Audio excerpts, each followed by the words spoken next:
नमस्कार मित्रों, मैं हूं डॉक्टर राम जी भाई। आपके लिए एक छोटी सी कहानी लेकर आया हूं। कहानी आपको अच्छी लगे तो लाइक, शेयर एवं सब्सक्राइब करें तथा घंटी अवश्य दबाएं। आइए कहानी का आनंद लेते हैं। एक राजा बहुत बड़ा प्रजापालक था। हमेशा प्रजा के हित में प्रयत्नशील रहता था। वह इतना कर्मठ था कि अपना सुख ऐशो आराम सब छोड़कर सारा समय जन कल्याण में ही लगा देता था। यहाँ तक कि जो मोक्ष का साधन है अर्थात भगवत भजन, उसके लिए भी वो समय नहीं निकाल पाता था। एक सुबह राजा वन की तरफ भ्रमण करने के लिए जा रहा था कि उन्हें एक देव दर्शन हुए। राजा ने देव को प्रणाम करते हुए उनका अभिनंदन किया और देव के हाथों में एक लंबी चौड़ी पुस्तक देखकर उनसे पूछा, महाराज आपके हाथ में ये क्या है? देव बोले, राजन ये हमारा बही खाता है जिसमें सभी भजन करने वालों के नाम हैं। राजा ने बड़ी निराशा युक्त भाव से कहा, कृपया देखिए तो इस किताब में कहीं मेरा नाम भी है या नहीं।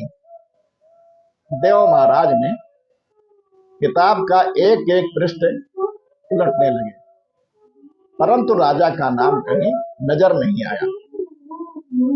राजा ने देव को चिंतित देखकर कहा, महाराज आप चिंतित ना हो, आपके ढूंढने में कोई कमी नहीं है। वास्तव में ये मेरा दुर्भाग्य है कि मैं भजन कीर्तन के लिए समय नहीं निकाल पाता हूँ और इसलिए मेरा नाम यहाँ नहीं है। उस दिन राजा के मन में बड़ी आत्मग्लानि से उत्पन्न हुई, लेकिन इसके बावजूद उन्होंने इसे नजरअंदाज कर दिया और पुनः परोपकार की भावना के लिए दूसरों की सेवा करने में लग गए। कुछ दिन बाद राजा फिर सुबह वन की तरफ टहलने के लिए निकले तो उन्हें उसी देव महाराज के दर्शन फिर हुए। इस बार भी उनके हाथ में एक पुस्तक थी।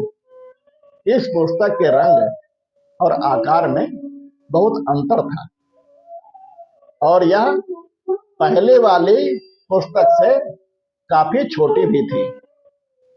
राजा ने फिर उनसे प्रणाम करते हुए पूछा, महाराज आज कौन सा बही खाता आपने हाथों में लिया हुआ है?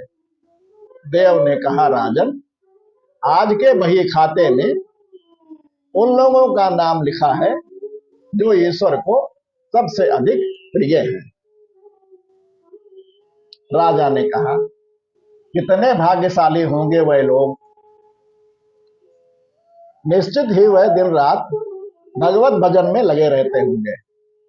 क्या इस पुस्तक में मेरे राज्य का भी कोई नागरिक है? देव महाराज ने वही खाता खोला और ये क्या, पहले पन्ने पर ही राजा का नाम लिखा था। राजा ने आश्चर्यचकित होकर पूछा, महाराज मेरा नाम इसमें कैसे लिखा हुआ हो सकता है? मैं तो मंदिर भी कभी कभार ही जाता हूं। देव ने कहा, राजन इसमें आश्चर्य की बात क्या है? जो लोग निष्काम होकर संसार की सेवा करते हैं, जो लोग संस्कार के उपकार में अपना जीवन अर्पण कर देते हैं और जो लोग मुक्ति का लोभ भी त्याग कर प्रभु के निर्बल संतानों की गौ सेवा और समाज को संस्कारित करने में निरंतर लगे रहते हैं, उन त्यागी महापुरुषों के लिए भजन स्वयं ईश्वर करता है। हे राजन तू मत पछता कि तू पूजा पाठ नहीं करता है, लोगों की सेवा कर। तो असल में भगवान की ही पूजा करता है। परोपकार और निस्वार्थ लोक सेवा किसी भी उपासना से बढ़कर है। राजन भगवान दीन दयालु है, उन्हें खुशामद नहीं भाती बल्कि आचरण भाता है। सच्ची भक्ति तो यही है जो व्यक्ति निस्वार्थ भाव से दीन दुखियों की सेवा करने के लिए आगे आते हैं। परमात्मा हर समय उनके कल्याण करता है। हमारे पूर्वजों ने भी कहा है, परोपकाराय पुण्याय भवति, अर्थात दूसरों के लिए जीना, दूसरों की सेवा को ही पूजा समझकर कर्म करना और उपकार के लिए अपने जीवन को सार्थक बनाना ही सबसे बड़ा पुण्य है। और जब आप भी ऐसा करेंगे तो स्वतः ही आप ईश्वर के प्रिय भक्तों में शामिल हो जाएंगे। अगली बार फिर किसी नई कहानी के साथ आपसे भेंट होगी। तब तक के लिए सभी को नमस्कार।